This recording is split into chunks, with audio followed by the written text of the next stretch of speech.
Hi friends, ஐநர் துணையில் நாளைக்கு என்ன நடக்க போகுதுன்னு பார்க்கலாம். வாங்க வீடியோக்குள்ளே போகலாம். நம்ம சேனல் இன்னும் சப்ஸ்கிரைப் பண்ணாதவங்க சப்ஸ்கிரைப் பண்ணிக்கோங்க.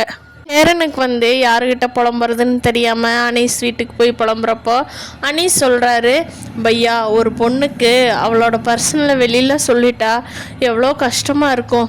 நானே என் தங்கச்சிக்கு அவன் கல்யாணம் பண்ணிக்கணும்னு இருந்தப்போ எவ்வளோ வருத்தப்பட்டேன்னு எங்களுக்கு தான் தெரியும் பையா. அந்த ஃபீலிங் தானே அந்த பொண்ணுக்கும் இருக்கும், நிலாவுக்கும் இருக்கும். நீங்கள் தெரியாமல் சொன்னீங்கன்னு சொல்கிறது ஓகே, ஆனால் அந்த பொண்ணுக்கும் நாங்கள் பட்ட அதே கஷ்டத்தை தானே நிலாவும் பட்டிருக்கோம். அதனால் இனிமேல் எதுவும் சொல்லிடாதீங்க பையா, சொன்னது சொல்லிட்டீங்க அதனால் அப்படின்னு சொல்லி அட்வைஸ் பண்ணி விடுறாரு அனீஷ் சேரனுக்கு.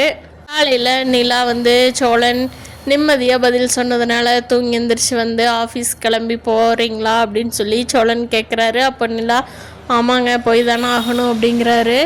அப்போது சோழன் ஓகேங்க நான் பார்த்து போயிட்டு வாங்க, ஒன்றுமே பிரச்சனை இருக்காது, உங்களுக்கு ஆஃபீஸில் எந்த இடைஞ்சலும் வராது, அப்படி வந்தாலும் எனக்கு ஒரு ஃபோன் மட்டும் பண்ணுங்கள் நான் பார்த்துக்கிறேன் அப்படின்னு சோழன் நிலாவுக்கு நல்லா பூஸ்டப் கொடுத்து அனுப்பி வைக்கிறாரு ஆஃபீஸ்க்கு. அங்கே போகிறப்போ திவ்யா ஆல்ரெடி வந்துட்டாங்க.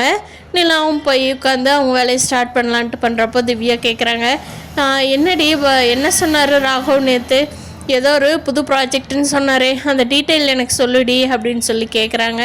அதுக்கு நிலா சொல்கிறாங்க, இல்லை நீ கிளம்பணுன்னே ராகவ் சார் என்னையும் கிளம்ப சொல்லிட்டாரு, ப்ராஜெக்ட் எதுவும் இல்லைன்னு சொல்லிட்டாரு திவ்யா, நான் பழைய ப்ராஜெக்ட் தான் பார்க்குறேன் அப்படின்னு சொல்லி நிலா எதுவும் நடக்காத போல் காட்டிக்கிறாங்க. அப்போ தான் ராகவும் ஆஃபீஸ்க்கு உள்ளே வர்றாரு. உள்ளே வர்றவர் எப்போவுமே எல்லாத்துட்டு ஹாய் குட் மார்னிங் சொல்லிட்டு போகிறவர் இன்றைக்கி எதுவுமே பேசாமல் அவரோட கேபினுக்கு போயிட்டாரு. அப்போது ஆஃபீஸில் இருக்கிற ஒருத்தருக்கு ராகவ் கிட்ட ஒரு டவுட் கேட்கணும்னு சொல்லி கேபின்குள்ளே போகிறாரு.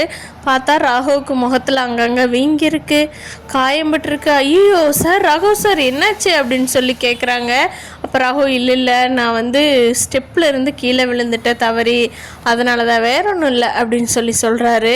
ஒரு ராகவ் கிட்ட பேசிட்டு வெளியே கேபினில் எல்லாத்துக்கிட்டையும் சொல்கிறாரு, சரி ராகவ் இப்படி விழுந்துட்டாரா, காயமாயிருக்கு அப்படின்னு சொல்லி எல்லாரும் ஐயோ அப்படின்னு பதறாங்க. நிலாவும் ஆச்சரியமாக பார்க்குற மாதிரி உள்ளுக்குள்ளே அவனுக்கு இன்னும் வேணும், கைகள்லாம் ஒடிச்சு ஹாஸ்பிட்டலில் போட்டிருக்கணும் அப்படின்னு மனசுக்குள்ளே நினச்சிட்டு ஐயோ அப்படின்னு எதுவுமே தெரியாத மாதிரி ஆஃபீஸ் ஸ்டாஃப் கூடவே சேர்ந்து நடிச்சுக்கிறாங்க.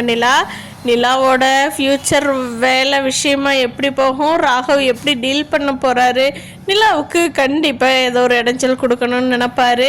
என்ன நடக்க போகுதுங்கிறத வரப்போகிற நாட்களில் பார்க்கலாம். ஃப்ரெண்ட்ஸ், இந்த வீடியோ பிடிச்சிருந்தால் லைக் பண்ணிக்கோங்க. நீங்கள் என்ன நினைக்கிறீங்கன்னு கீழே கமெண்ட் பண்ணுங்கள். தேங்க்யூ.